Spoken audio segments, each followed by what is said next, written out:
अवांजी समातुन ताईं radio voice of Sindh London. आलम आऊं साण भरियो थो भेर करे, पाण न आहे ॼाण मांडे मंडप खेड़ियो। भलारे भिटदणी जे भलारे बैत सां मुंहिंजी आवाज़ मुसाफ़िर radio voice of Sindh London तां थिए दुनिया जी कुंड कुड़छ ताईं। जंहिंजा माग ॿुधिजे पियो उन्हनि मेणी महिरबाननि खे सिक भरियो सलाम शाल क़बूल पवे। 29 डिसंबर 2024 आचर जे ॾींहुं प्रोग्राम सोच वीचार साण करे आऊं अवां जी ख़िदमत में हाज़ुर अवां जो पंहिंजो मेज़बान हबीब लगारी। प्रोग्राम जी शुरूआति में अवां लाइ इहा ई दुआ त शाल जी तोजो सुख सलामती सां हुजो, कॾहिं बि ॾुखियो ॾींहुं न ॾिसो ऐं कॾहिं बि अवां जूं मुर्कूं मेरियूं न थियनि। दुनिया जी कुंड कुड़छ में जिते बि रहो सिंध लाइ, सिंध वासियुनि लाइ ऐं दुनिया जे मसलूम माण्हुनि लाइ जा खोड़ींदा रहो। सॼी सिंध बदमनी जे वर चढ़ियल आहे, इहो पाण ॼाणूं था, पर हाणे धाड़ेल पुलिस वर्दी में धाड़ा हणण लॻा आहिनि। ठुल भरिसां अहिड़ो ई वाक़ियो पेश आयो। ॻोठ करीम बख़्श खोसो में लेविस जी वर्दी पहिरियल हथियार बंदन वापारी ग़ुलाम सरवर खोसे जे घर में दाख़िल थी घर भातियुनि खे यरगमाल बणायो। हथियारबंद घर भातियुनि जा हथ पेर ॿधे 32 तोला सोन, 24 लख रुपया रोक रक़म, क़ीमती सामान ऐं मोबाइल फ़ोन फुर करे फ़रार थी विया। ठुल भरिसां पेश आयल अहिड़े वाक़िए ख़िलाफ़ एहतिजाजी मुज़ाहिरो करे जैकमाबाद रोड ते धरणो हणी नारेबाज़ी कई वई। उन मौक़े ते रहवासियुनि चयो त 1.25 करोड़ रुपयनि जी लागत जी फुर थी आहे। घर भातियुनि खे यरगमाल करे आसानी सां हथियारबंद फ़रार थी विया। हीअ फुर जी का पहिरीं वारदात नाहे जेका थी हुजे। हिन खां अॻु बि हीअ इलाइक़ा बदमनी जे वर चढ़ियल आहिनि। ख़ासि तौर ते अॻुवा वारियूं वारदातूं ख़तमु थियण जो नालो ई नथियूं वठनि। कंहिं न कंहिं ॾिहाड़े को न को मुसाफ़िर अॻुवा थी थो वञे ऐं पोइ उनजी बाज़ियाबी लाइ को बि क़दम नथो खंयो वञे। अॻिते ईअं थींदो हो जो जॾहिं का मज़ाहिमत शुरू थींदी हुई, के मुज़ाहिरा शुरू थींदा हुआ, हुकूमत नोटिस वठंदी हुई, वॾो वज़ीर पंहिंजा बयान बि ॾींदो हो। पर हाणे बेहसी जी इंतिहा इहा आहे जो हुकूमत नोटिस वठण ई छॾे ॾिनो आहे। कंदकोट वासी मुसलसिल सरापा एहतिजाज बणियल आहिनि। उनजो एहतिजाज केर बि ॿुधण लाइ तयारु नाहे। कंदकोट वासी सिर्फ़ु हिकिड़ो ई मुतालबो खणी मैदान में निकितल आहिनि त अमन खपे ऐं अमन खपे। पर वक़्त जा हुक्मरान जेके बदमनी जा ज़िम्मेवार आहिनि उहे अमन किथां ॾींदा। ॿॿरनि खां ॿेर माण्हू घुरे त छा घुरे। शायदि इहो ई सबबु आहे जो हुकूमत हाणे इहे इलाइक़ा चूंडियल नुमाइंदनि ऐं बासर वॾेरनि जे हवाले करे छॾिया आहिनि ऐं पोइ उन्हनि जा माण्हू वारदातूं बि कराइनि था त थाणा बि उन्हनि जे बिले आहिनि। वॾी ॻाल्हि इहा आहे जो पुलिस एहलकार बि शहीद थी रहिया आहिनि, पर उन्हनि जे कातिलनि खे गिरफ़्तार करण लाइ बि को तयारु नाहे। शहीद जानमुहम्मद महर जा कातिल बि अञा ताईं गिरफ़्तार नाहिनि थी सघिया। शहीद अजमल सावंत जो खून बि जरगाई सिस्टम जे वर चढ़ी लुढ़ी चुको। जॾहिं हर पासे बेहसी जूं बलाऊं वधी वञनि, जॾहिं को बि नोटिस वठण वारो न हुजे, तॾहिं आवाम खे अखि पटणी पवे थी। पर आवाम अघोर निंड सुतल आहे। सुजागी जा सॾ अलाए त कॾहिं वरनाईंदो, का बि ख़बर न आहे। पर ओस अहिड़ो ॾींहुं अचिणो आहे जॾहिं सिंध सुजाग थींदी ऐं पंहिंजा हक़ विढ़ी बि वठंदी। साईं मुंहिंजा जाॻणो रुॻो पंहिंजे हक़नि लाइ बि आहे, जाॻणो रुॻो पंहिंजी हिफ़ाज़त लाइ बि आहे। रुॻो ईअं नाहे जाॻणो जीअं माण्हू निंड मां सुजाग थींदो आहे, पर बाशऊर हुजे जेको माण्हू इनकलाब जूं राहूं रोशन करे सघे। मज़ाहिमतूं ऐं बग़ावतूं थींदियूं रहंदियूं आहिनि, पर इनकलाब तॾहिं ईंदो आहे जॾहिं उन जे इनकलाब जी सरवाणी बाशऊर फ़र्द कंदा आहिनि। बेशऊर माण्हू त जथनि जी सूरत में काह करे सघे थो, हुकूमतूं किराए ज़रूरु सघे थो, पर वतन खे संभाले नाहे सघंदो। वतन खे सिर्फ़ु बाशऊर फ़र्द ई संभाले सघंदा आहिनि। हिन वक़्तु जॾहिं क़ौमी क़यादत जुंडा पट में पूरी आहे, हिक ॿिए जे ख़िलाफ़ बयानबाज़ी में मसरूफ़ आहे, तॾहिं ज़रूरत इन ॻाल्हि जी आहे जो पाण सभिनी खे गॾिजी सिंध लाइ सोचणो पवंदो, सिंधू दरिया लाइ सोचणो पवंदो ऐं उन्हनि ज़मीन लाइ सोचणो पवंदो जेके हाणे कंपनी सरकार जे हवाले थी चुकियूं। उहे ज़मीनूं जिन खे कारपोरेट फार्मिंग ज़रिए आबाद कयो वेंदो ऐं जॾहिं उहे ज़मीनूं आबाद थींदियूं तॾहिं ॿियूं केतिरियूं ज़मीनूं गैर आबाद थींदियूं। इन जो अंदाज़ो शायदि पाण अञा ताईं लॻाए बि न आहियूं सघिया। जॾहिं पाण सोचणु शुरू कंदासीं, जॾहिं पाण इहो अंदाज़ो लॻाईंदासीं, तॾहिं पाण खे पतो पवंदो त वाक़ई पाण सां वॾी वेदन थी चुकी। उहा मुसलसल मज़ाहिमती हुई, जदोजहदी हुई, जंहिं वसीले पाण तकरारी ॿिटे निज़ाम खे रद्द कयो ऐं पाण ॿेटनि जो सौदो थियणु न ॾिनो। उहा मज़ाहिमती आहे जंहिंजे करे हुकुमरान सिंध दुश्मन मनसूबा जोड़ण खां अॻु में 7 भेरा सोचनि था। जेकॾहिं थोरी घणी मज़ाहिमत या एहतिजाजी तहरीकनि वारो सिलसिलो न हुजे त कॾों का सिंध दुश्मन मनसूबा पूरा बि थी चुका हुजनि हा। जेकॾहिं इहा पाणी वारे मामले ते मज़ाहिमत न हुजे हा, जेकॾहिं इहा तहरीक न हुजे हा त कालाबाग डैम कॾों को ठही चुको हुजे हा। पाण खे न सिर्फ़ु सुजाॻ थी जदोजहद जे मैदान में सदाईं रहणो पवंदो, पर सिंध दुश्मननि ते नज़र बि रखणी पवंदी त जीअं हूअ सिंध दुश्मन को बि मनसूबो जोड़े न सघनि। पाण खे पंहिंजनि हुकुमरान ते बि नज़र रखणी पवंदी, छो त पंहिंजा हुकुमरान ई बराबरि जा शरीक आहिनि। उहे ई सिंध दुश्मन फ़ैसिला कनि था ऐं उहे ई सिंध सां गद्दारी में मुलविस बि रहिया आहिनि। वफ़ाक़ जॾहिं बि गैर क़ानूनी क़दम खणंदो आहे या वरी इस्टेब्लिशमेंट सिंध जे वसीलनि ते क़ाबिज़ थींदी आहे त उन में सिंध जा हुकुमरान बि शरीक हूंदा आहिनि। कंहिं शाइर चयो हो त शरीके जुर्म न होते तो मुख़बरी करते। कुझु माण्हू मुख़बरी कंदा आहिनि, कुझु माण्हू शरीके जुर्म हूंदा आहिनि। बिल्कुलु ईअं हुकुमरान कॾहिं शरीके जुर्म रहिया आहिनि त कॾहिं वरी मुख़बरी करे ॿुधाईंदा रहिया आहिनि त हीउ वसीला बि फब आयो। कारूंझर जी कटाई वारो मामिलो बि केतिरे अरसे ताईं अदालतनि में रहियो ऐं रहवासी जदोजहद बि कंदा रहिया, जंहिंजे करे अदालत कारूंझर जे हक़ में फ़ैसिलो ॾिनो ऐं हुकुमराननि खे रोकियो त इन खे नीलाम न करियो ऐं हिन माॻ खे तारीख़ी माॻ करार ॾियो। इन जे करे ई अञा ताईं कारूंझर बचियल आहे, न त हुकुमराननि त चाहियो पए त खाई खपाए छॾियूं। पाण सिंध वासियुनि खे हमेशह ईअं ई सुजाॻ रहणो पवंदो। अवां जी समातुनि ताईं radio voice of Sindh London. हीअं ॿुधी रहिया आहियो radio voice of Sindh London. अवां जी ख़िदमत में प्रोग्राम पेश कयो पियो वञे सोच वीचार जे हिन सफ़र में आऊं अव्हां सां मुखातिब अवां जो पंहिंजो मेज़बान हबीब लगारियूं। पाण ॼाणूं था त हर रोड ते पाण खां टैक्स वरितो वञे थो। ख़ासि करे शहरनि में त गैर क़ानूनी तौरु लाकड़ा हणी बि टैक्स वरितो वञे थो। जंहिं रोड ते शहर मां निकिरंदो त उते 2 माण्हू वेठल हूंदा ऐं रोड ते लाकड़ो लॻियलु हूंदो ऐं उहे ईंदड़ वेंदड़ गाॾियुनि खां टैक्स ज़रूरु उगाड़ींदा। वरी जॾहिं पाण हाईवे ते चढ़ंदासीं त हाईवे ते बि टैक्स उगाड़ियो वञे थो। मोटरवे ऐं नेशनल हाईवे समेत मुख़्तलिफ़ रोडनि वॾा टूल प्लाज़ा ठहियल आहिनि। हूं बि जेकॾहिं ॾिसिजे त कंहिं बि मुल्क जे इंफ्रास्ट्रक्चर जी तरक़ी जो पहिरियों ॾेख उतां जा रोड पेश कंदा आहिनि। रोडनि खे ॾिसी उहो अंदाज़ो करे सघिबो आहे त हीउ मुल्क केतिरो तरक़ी याफ़्ता आहे। रोडनि जी अहमियत खे सम्झंदे ई शायदि नवाज़ लीग जे सरबराह मुल्क में मोटरवे ठाहिण जो सिलसिलो शुरू कयो। अॼु पंजाब में केतिरा ई मोटरवे मौजूदु आहिनि, जिन वसीले मुसाफ़िर सफ़री सहूलियत इंजॉय करे रहिया आहिनि, पर सिंध में मोटरवे न ठाहिया विया। हालत इहा आहे जो कराची जहिड़े शहर मां ईंदड़ रोड बि न ठाहिया विया। वॾे वक़्त ताईं कराची खां हैदराबाद, हैदराबाद खां सखर ऐं सखर खां मुल्तान ताईं वेंदड़ रोड ज़बून हाल हुजण सबबि मुसाफ़िरी में तमामु घणो वक़्तु लॻंदो हो।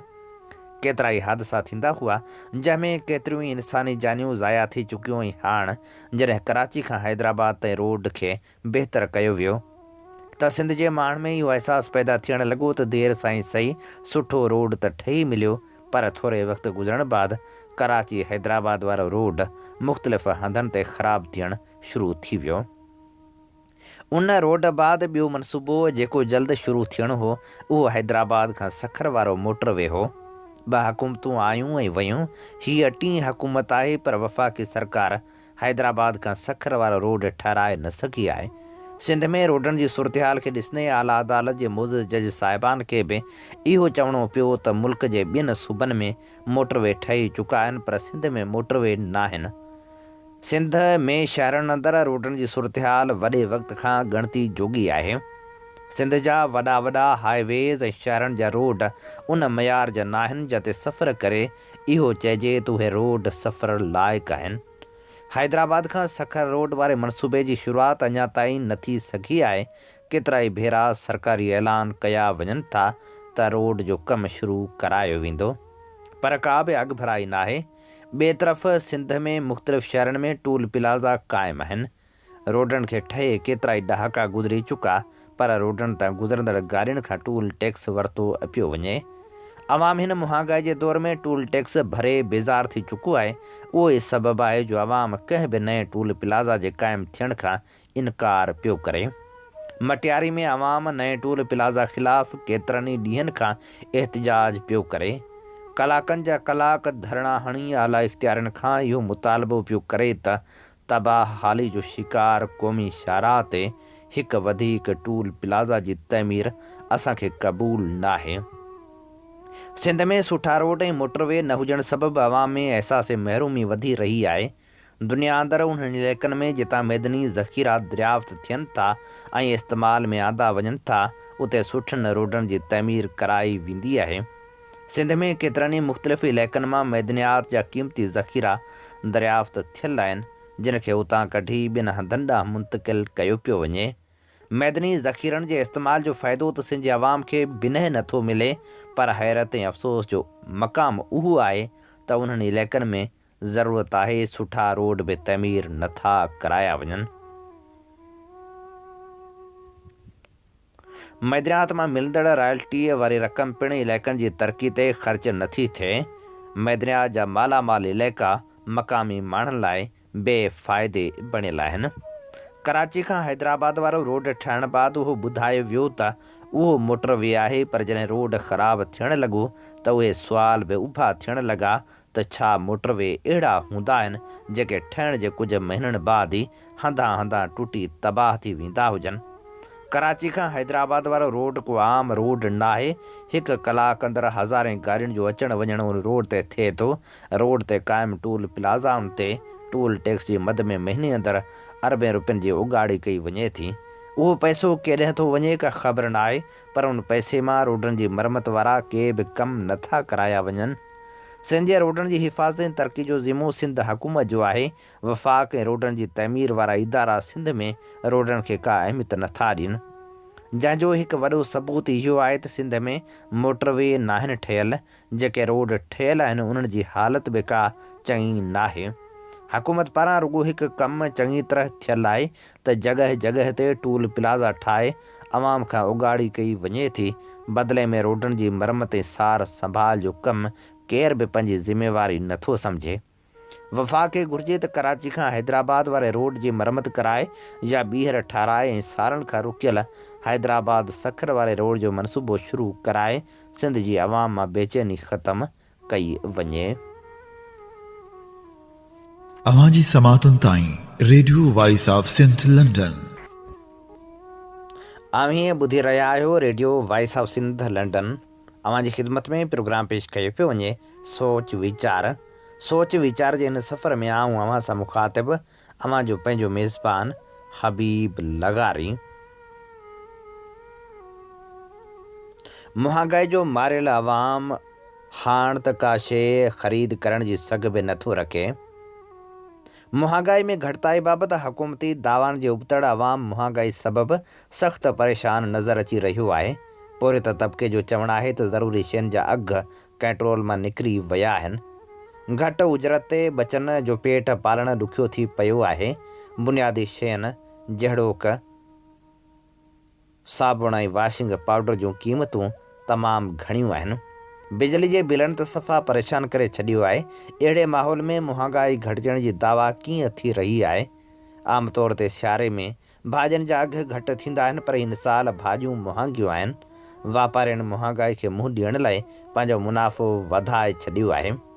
इन हवाले सां टॉप लाइन सिक्योरिटी जे CEO जो चवणु आहे त क़ीमतूं हक़ीक़ी माना में घटि न थियूं आहिनि। उन करे आम माण्हू जो नज़रियो मुआशी माहिरनि खां मुख़्तलिफ़ आहे। जॾहिं त महांगाई जे अंगनि अखरनि में घटिताई जो मतिलबु महांगाई में घटिताई हूंदो आहे, हक़ीक़ी क़ीमतनि में घटिताई न। इहो ई सबबु आहे जो अवाम महांगाई जे करे परेशान आहे। अघनि ते कंट्रोल करण लाइ का बि कार्रवाई नथी कई वञे। क़ीमतनि ते कंट्रोल लाइ ठाहियल इदारा बि ख़ामोश तमाशाई बणियल आहिनि, जिन खे मुतहरिक करण जी ज़रूरत आहे। छा बाजवा ऐं फैज़ खे सज़ा मिली सघंदी? इन हवाले सां पंहिंजे तजिए में इमरान शफ़क़त चवे थो, इहा अफ़सोस जोगी ॻाल्हि आहे जो को सियासी क़ाइद अहिड़ियूं ग़लतियूं करे जो उन ते गैर सियासी माण्हू ऐं सर्विसिस जा माण्हू तनक़ीद कनि, जेका हक़ ते बि हुजे। हिकु न्यूज़ चैनल पटी ॾिनी त तालिबान जी 2021 में वापसी सियासी ग़लती हुई, पर छा असांजो को वज़ीर अज़म चाहींदे बि ईअं करे सघे थो? हिते त अगरि वज़ीर अज़म खे इंडिया सां ॻाल्हियूं करणियूं हुजनि ऐं फ़ौज खे इनपुट खां बिना करे त जेको हशर नवाज़ शरीफ़ जो थियो, जेको बेनज़ीर भुट्टो जो थियो, उहो ई उन जो बि थींदो त पोइ सिक्योरिटी इस्टेब्लिशमेंट एतिरीअ का ताबेदार थी वई वज़ीर अज़म जी जो उहा उनखे सियासी ग़लती सॾे। ख़बर नाहे त बाजवा ऐं फैज़ हमीद कहिड़े नशे में हुआ जो उन्हनि पाकिस्तानियुनि जे कातिलनि खे ॿीहर पाकिस्तान में आबाद कयो। असांखे पढ़ाईंदा आहिनि त भुट्टो बि गद्दार, नवाज़ शरीफ़ बि गद्दार ऐं बेनज़ीर बि गद्दार, वरी हिते हिकु गद्दार सां मिली करे पाण बि गद्दारी कंदा रहिया। कीअं हिननि इजाज़त ॾिनी त नेशनल सिक्योरिटी ते इमरान ख़ान जेको शुरू ॾींहं खां तालिबान हामी आहे उहो फ़ैसिलो करे? पहिरियों त क्यानी खां राहिल शरीफ़ ताईं सभु ॾोहारी आहिनि, पर वज़ीर अज़म जे ॻाल्हियुनि जे बावजूदि ISI ऐं आर्मी चीफ कहिड़नि चकरनि में हुआ? सो पंहिंजो हाउस इन ऑर्डर करियो जेके उन्हनि जा असल ॾोह आहिनि, उन्हनि ते पकड़ करियो। 9 मई हुन वर्दी लाहिण बाद कयो, वर्दी पहिरें जेके हुन मुल्क दुश्मनी कई उन ते आज़ादी। जेकॾहिं समूरो ज़ोर हिकु पासे रखिणो आहे त पोइ मुल्क हली न सघंदो। ज़हीरुल इस्लाम जे प्रोजेक्ट हलाए रहियो हुयो, नवाज़ खे किराए इमरान खे आणो हुयो, चवनि था 9 मई ते कंप्रोमाइज़ न थींदो, पर तव्हां ई इमरान खे छूट ॾींदा रहिया। इमरान अकेलो ॾोहारी न आहे जिन तालिबान खे ॿीहर आणे आबाद कयो, मनसूबा हलाया। 80,000 माण्हुनि जे रत जा छंडा बाजवा जी वर्दी ते आहिनि। वज़ीर अज़म जी अहिड़ी औकात नाहे जो मीज़ाइल या एटमी प्रोग्राम ते को समझौतो करे। सुभाणे जेकॾहिं कंहिं कयो त उहो जनरल फैज़ या बाजवा जहिड़ो को जर्नल हूंदो, पोइ तव्हां छो था मौक़ियो ॾियो? उन जे करे रुॻो त इदारे जो वक़ार आहे। इदारे जो वक़ार तालिबान खे आणे आबाद कंदड़ ख़िलाफ़ कार्रवाई सां वधंदो। सो ही प्रेस कॉन्फ्रेंस इमरान ख़ान, तालिबान हामियुनि ऐं अमरीकी ऐं बरतानवी परॾेही खातनि खे खुतो जवाबु आहे। दरियाउनि ते धाड़ा त लॻी रहिया आहिनि, पर दरिया गदला बि थी रहिया आहिनि। सिंधु ऐं दरियाउनि जी आलूदगी जे मौज़ू ते रऊफ़ निज़ामाणी लिखे थो, दुनिया जे मुख़्तलिफ़ दरियाउनि जी आलूदगी हिकु बहस जो मौज़ू आहे। चवनि था त जॾहिं राजीव गांधी भारत जो वज़ीर अज़म हो त भारत जो हिकु वफ़द दरियाउनि बाबति कॉन्फ्रेंस में शिरकत लाइ फ्रांस वञी रहियो हो। हुन खेनि चयो त फ्रांस सां दोस्ती जे नाते खे मज़बूत करण लाइ हितां गंगा जे पाणी खे फ्रांस जे सभ खां वॾे दरिया सीन में मिलाइण लाइ खणी वञो। उन ते मुख़्तलिफ़ इलाइक़नि जितां गंगा गुज़रे थी जे माण्हुनि इहा घुर करणु शुरू कई त संदनि इलाइक़े जे पाणी खे फ्रांस मोकिलियो वञे, पर संदसि इन तजवीज़ जी फ्रांस जे माण्हुनि मीडिया पारां इन बुनियाद ते सख़्त मज़ाहिमत कई वई त गंगा हिकु आलूदे दरिया तौरु सॼे जग में मशहूरु आहे। उन जे पाणी खे पंहिंजे साफ़ शफ़ाफ़ सीन दरिया जे पाणी में गॾे असां उन खे बि आलूदो करणु न ॾींदासीं। अहिड़ी रीति चीन जे वॾनि दरियाउनि मां हिकु येलो रिवर, जंहिंजे किनारनि ते चीन जी अज़ीम तहज़ीब जनम वरितो ऐं तरक़ी कई हुई, एतिरे क़दुरु आलूदा आहे जो उन जे पाणी खे समुंड ताईं पहुचण में वॾियुनि ॾुखाइनि मां गुज़रणो पए थो। सिंध तास ठाह खां पोइ पाकिस्तान जे लाइ रावी हिकु मुअल दरिया बणिजी वियो आहे। ताज़ो हिकु रिपोर्ट आई आहे जंहिं मुताबिक़ रावी दुनिया जो आलूदो तरीन दरिया आहे, जंहिंजो मुख्य कारण दवाउनि जे कंपनियुनि पारां पंहिंजे किन किचिरे खे दरिया में फिटो करणु आहे। जॾहिं त साॻिए वक़्तु भारत दरिया जो साफ़ शफ़ाफ़ पाणी त पंहिंजे इस्तेमाल में आणे थो, पर गटर जो पाणी ऐं सेवरेज पाकिस्तान वारे पासे मोकिले थो। रावी हाउसिंग रिथा दरिया जे लाइ वधीक ख़दशा पैदा करे छॾिया आहिनि। अहिड़ी रीति 3180 किलोमीटर खां वधीक डिघो सिंधु घणनि मुल्कनि मां गुज़रे थो। ओलह तिब्बत मां शुरू थी मुख़्तलिफ़ मुल्कनि मां गुज़री लद्दाख ऐं गिलगित मां थींदो हिकु डिघो सफ़र करे समुंड ताईं पहुचे थो। मुख़्तलिफ़ मुल्कनि पारां दरिया ते डेम ऐं बिराज वग़ैरह ठाहिया विया आहिनि। उन्हनि सभिनी इलाइक़नि जितां दरिया गुज़रे थो जा माण्हू दरिया जो पाणी पंहिंजे ज़ाती ऐं ज़रई ऐं सनती मक़सदनि वग़ैरह लाइ इस्तेमालु कनि था। अहिड़ी रीति उहे पंहिंजो सॼो गंद किचिरो बि दरिया जे हवाले कनि था, जेको उहो पाण सां समुंड ताईं खणी अचे थो। आलूदगी जे हवाले सां सिंधु जी सूरतहाल बि का घणी चङी न आहे। उहो दुनिया जे डिघनि दरियाउनि मां हिकु आहे जेको हिकु वॾो फ़ासिलो तइ करे अची समुंड सां मिले थो। उन सॼे सफ़र में उनखे घणो गंद किचिरो ऐं ज़रई ऐं सनती किचिरो, जंहिंमें मुख़्तलिफ़ केमिकल वग़ैरह शामिल हुजनि था, खणी अचिणो पए थो। प्लास्टिक जे इस्तेमालु ख़ासि तौरु पाणी जे ज़रियनि जी आलूदगी जे हवाले सां दुनिया जे माण्हुनि खे सोचण ते मजबूर करे छॾियो आहे। उन में शामिल केमिकल जल्द हल न थी सघण ऐं आबी जीवत लाइ हानिकार हुअण मुतालिक़ घणो कुझु चयो ऐं लिखियो वियो आहे। उहे प्लास्टिक जूं शयूं समुंड वसीले अहिड़नि ॿेटनि ते बि पहुची वियूं आहिनि जिते इंसानी आबादी नाहे। उन्हनि हानिकार असरनि जे करे मुख़्तलिफ़ वक़्तनि ते उन ते पाबंदियुनि जो बि ऐलान कयो वियो आहे, पर उन ते को मुसर अमल न थी सघियो आहे।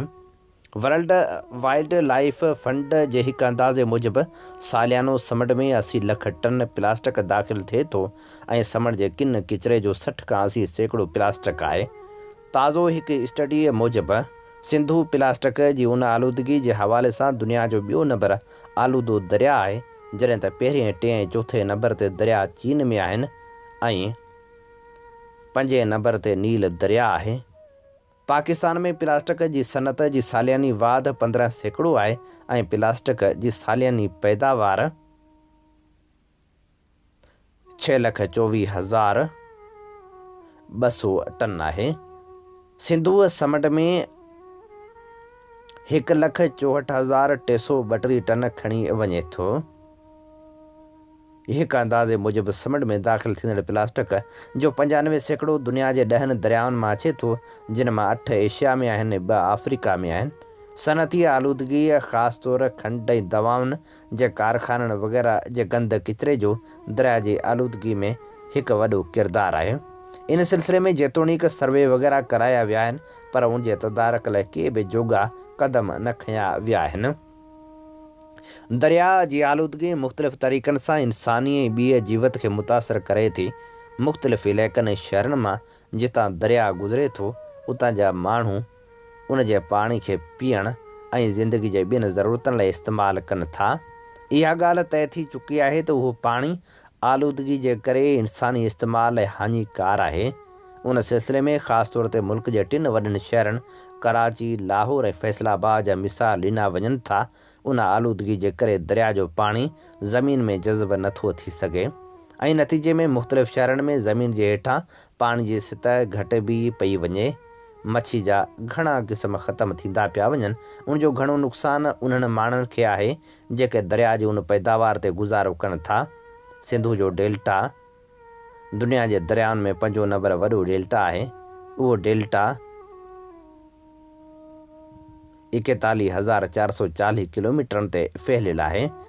उनजो घणो हिसो त सिंध में आहे, जॾहिं त हिकु नंढो हिसो भारत में कच्छ में अचे थो। तमर जा वण दरिया जी डेल्टा वारे इलाइक़े में हूंदा आहिनि। सिंधु जे डेल्टा में तमर जे वणनि जो उहो जंगल दुनिया जो 7 नंबर वॾो जंगल आहे, पर सिंधु जे उन डेल्टा लाइ हाणे इहो चयो थो वञे त उहो हिकु ख़तमु थींदड़ ऐं मरंदड़ डेल्टा आहे, छाकाणि त दरिया ते जेके मुख़्तलिफ़ डेम ऐं बैराज वग़ैरह ठाहिया विया आहिनि उन जे करे पाणी जे वहिकरे में रुकावट पइजे थी ऐं डेल्टा खे ताज़ो पाणी नथो मिले। नतीजे में समुंड डेल्टा में नफ़ूज़ कंदो थो वञे, जंहिंजे करे घणो इलाइक़ो समुंड हवाले थी वियो आहे। डेल्टा वारा शहर कैटी बंदर ऐं खारो छाण वग़ैरह जिनजी माज़ी में बंदरगाह ऐं तिजारती मर्कज़ हुअण करे वॾी अहमियत रही आहे, हिन वक़्तु वीरान थी विया आहिनि। ख़ासि तौर मिठे पाणी जी अणाट जे करे माण्हुनि जी घणाई ॿिनि इलाइक़नि ऐं शहरनि ॾांहुं लॾे वई आहे। इहो बि चयो थो वञे त समुंड ठठे बदियुनि खे त ॿोड़ींदो, पर उहो हैदराबाद ताईं बि पहुची सघे थो। इन सूरतहाल हिकु पासे आबी जीवत खे मुतासिर कयो आहे ऐं मच्छरनि जा मुख़्तलिफ़ क़िस्म ख़तमु थींदा पिया वञनि, जंहिंजो नुक़सानु ख़ासि तौर निढनि माहिगीरनि खे खणणो पए थो। साॻिए रीति तमर जे वणनि खे मच्छूं आना वग़ैरह ॾियण लाइ इस्तेमालु कंदियूं आहिनि। उहे वण डेल्टा जी इन सूरतहाल आलूदगी ऐं कराची शहर जे फैलाव जे करे घणो मुतासिर थिया आहिनि ऐं उनजो वॾो हिसो ख़तमु थी वियो आहे। जेतोणीकि उन्हनि जी बहाली लाइ हुकूमत ऐं मुख़्तलिफ़ एनजीओज़ ऐं फ़र्दनि पारां कोशिशूं कयूं वञनि थियूं, पर उहे नाकाफ़ी आहिनि ऐं तमर जे उन्हनि झंगलनि खे बहाल करणु हिकु ॾुखियो कमु आहे। माहौलियाती लिहाज़ खां उहा हिकु ॻणती जोगी सूरतहाल आहे जंहिं इंसानी ज़िंदगी ऐं आबी जीवत खे मुतासिर कयो आहे। सिंधु जी तहज़ीब जी हिकु ख़ासि ॻाल्हि इहा बि रही आहे त उन जे शहरनि में वाधू पाणी ऐं गंद जे इख़राज लाइ हिकु तरक़ी कयल निज़ाम मौजूदु हो, जंहिं वसीले उन गंद जो इख़राज कयो वेंदो हो। हिन वक़्तु उहो पाकिस्तान जो हिकु वॾो मसइलो आहे, जंहिंजे करे घणा मसइला जनम वठनि था। शहरनि में गंदगी खां सवाइ उहो मुल्क जी ज़रायत लाइ हिकु वॾो मसइलो आहे। दरिया जो घणो दारोमदार नहरी पाणी ते आहे। सिंध जी 80% कणक नहरी पाणी ते दारोमदार रखे थी। उन्हनि नहरनि जी मुनासिब सार संभाल न हुअण जे करे घणो पाणी ॿिन्हिनि ताईं पहुचण खां अॻु ज़ाया थी वञे थो।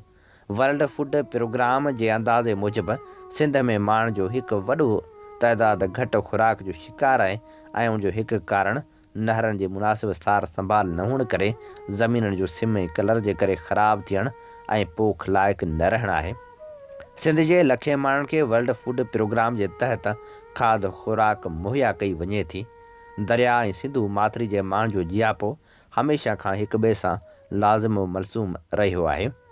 हिन वक़्तु दरिया घणनि मसइलनि जो शिकार आहे, बल्कि ईअं चइजे त वधाउ न थींदो त उहो पंहिंजी बका जी जदोजहद में वरितलु आहे। उन्हनि मसइलनि जी घणी ज़िम्मेवारी हितां जे माण्हुनि ते आइद थिए थी, जिन पंहिंजनि निढनि वरनि मुफ़ादनि लाइ दरिया जे सॼे निज़ाम ऐं माहौल खे मुतासिर कयो आहे। इहा ॻाल्हि त तइ थियल आहे त दरिया खे नुक़सानु आख़िरी नतीजे में उन्हनि माण्हुनि जो ई नुक़सानु आहे, पर उन ॻाल्हि ॾांहुं ध्यानु ॾियण जी ज़रूरत खे फ़िलहालु महसूसु नथो कयो वञे।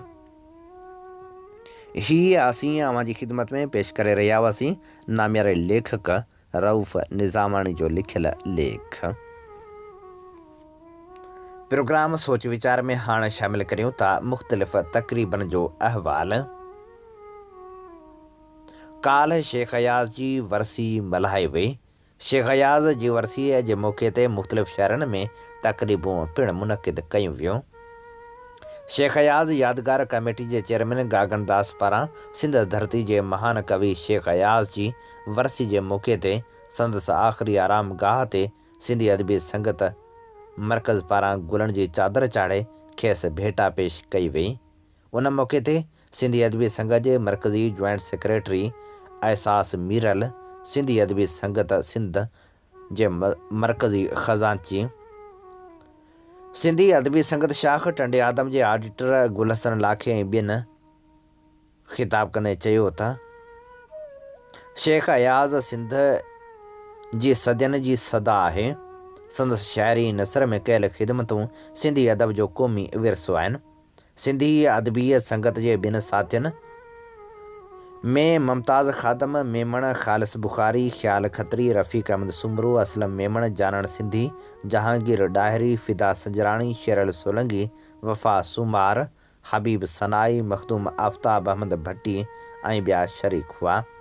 जन्नत नसीर मिर्ज़ा, गागन दास, काज़ी ख़ादम, प्रोफेसर मनोज, मुजतबा जोखियो, हाफ़िज़ अहमद इंढड़, मोहम्मद बख़्श डाहिरी, मोहन मदहोश, नूर सिंधी ऐं ॿिया पिणु शामिल हुआ। सांगड़ में अवामी वर्कर्स पार्टी पारां ॿी हसन अस्करी हारी कॉन्फ्रेंस मुनक़िद कई वई, जंहिंमें मुल्क जे मुख़्तलिफ़ हिस्सनि मां वॾे अंग में अॻवाननि शिरकत कई। अॻवाननि पारां सिंधु दरिया मां कैनाल कढण ऐं कारपोरेट फार्मिंग वारनि मनसूबनि खे रद्द कंदे बेज़मीन हारियुनि खे ज़मीनूं ॾियण जो मुतालबो कयो वियो। महिमाननि खे आजियाणो ॾींदे अवामी वर्कर्स पार्टी जे अॻवान एडवोकेट जमील अहमद चयो त अॼु असीं कामरेड हसन अस्करी कॉन्फ्रेंस में गॾु थिया आहियूं। कामरेड हसन अस्करी न सिर्फ़ु सागड़ पर पोरितनि लाइ जा खोड़ियो। तक़रीब खे ख़िताब कंदे कामरेड फरहत अब्बास चयो त हुकुमरान त तब्दील थींदा रहनि था पर निज़ाम साॻियो रहे थो। हुकुमरान हुकूमत में अचनि था वरी जेल वञनि था, निज़ाम साॻियो रहे थो।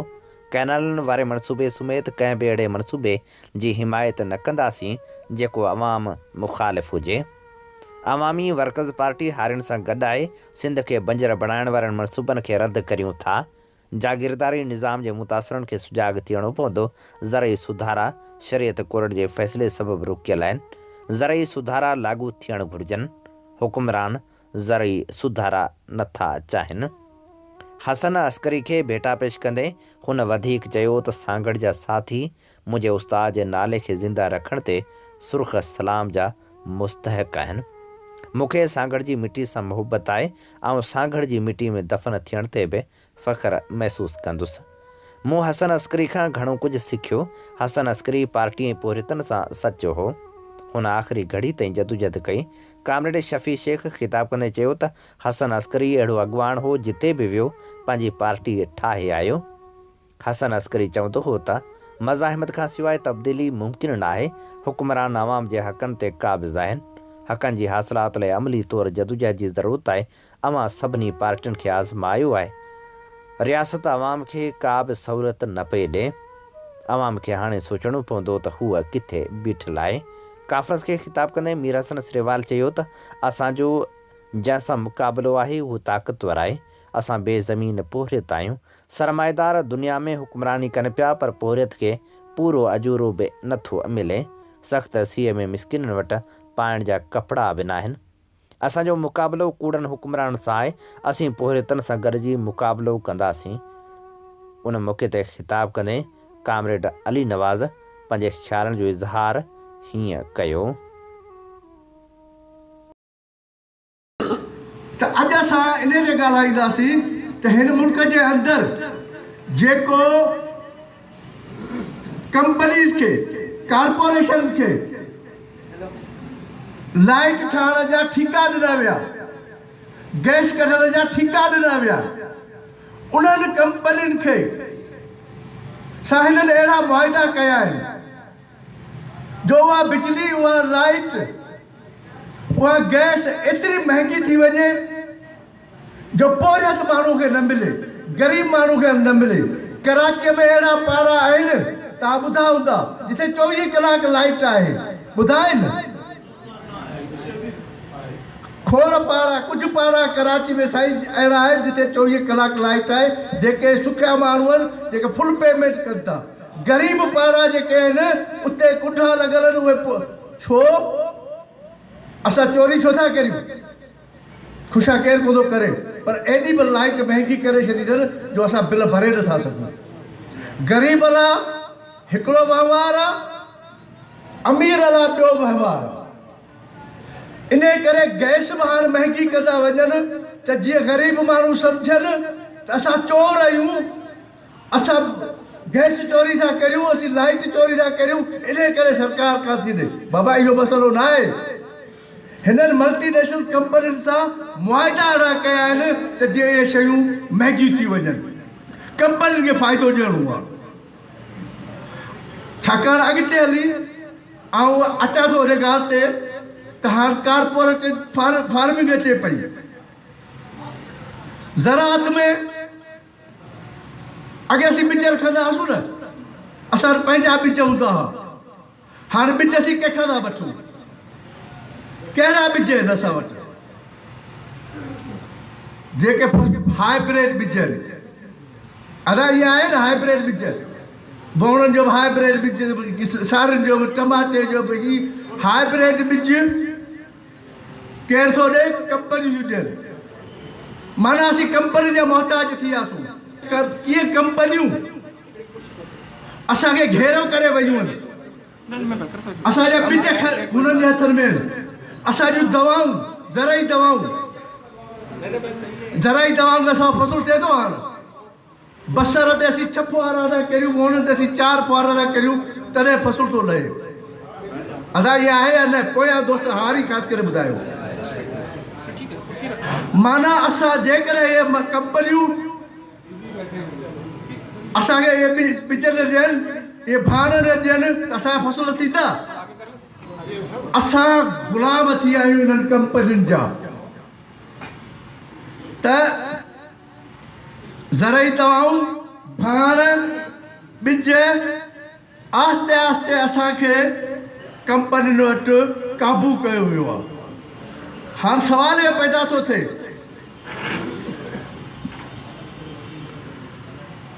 असां जेकी कमायूं था ज़राअत में आउं पाण बि नंढिड़ो आबाद करां मुंहिंजी 2 एकड़ वॾी आहे असांजो फ़सुलु लहे थो पहिरीं असीं खणी सेठ ॾे था वञूं इहा आहे या न असांजे घर बचण लाइ बचे न बचे यार भाण जा पैसा ॾियूं ॿिज जा पैसा ॾियूं दवा छो जो वरी अॻिते फ़सुलु पोखिणो आहे अल्टीमेटली कमायो कंहिं सेठ ऐं सेठ जंहिं कंपनी खां माल वरितो असां आहियूं हाणे भले ज़मीनदार आहियूं नंढड़ा पर कमायूं पिया इन्हनि कंपनियुनि लाइ इन्हनि सेठनि लाइ जॾहिं त उन मौक़े ते अवामी नेशनल पार्टी जे अॻवान एडवोकेट आफ्ताब अहमद सां गॾु जे सीनियर सहाफ़ी असलम मेमण कामरेड सकीना बतूल क़यूम लांडर हमदर्द जावरी मीर हसन मरी ऐं ॿिनि पिणु ख़िताब कयो जॾहिं त कामरेड अनिला शाइरी ॿुधाई इन ते ई प्रोग्राम सोच वीचार जो वक़्तु पुॼाणी ते पहुचे थो पंहिंजे मिसबान हबीब लगारी खे निसागी दुआ सनीदा इजाज़त वसे भिट तुंहिंजी भलारा सदा सदा देस परदेस सारा वसन कॾहिं सींद सिंजी न मेरी थिए कॾहिं मोड़ कंहिंजा न मुरझाए जन अवां जी समातुनि ताईं radio voice of Sindh London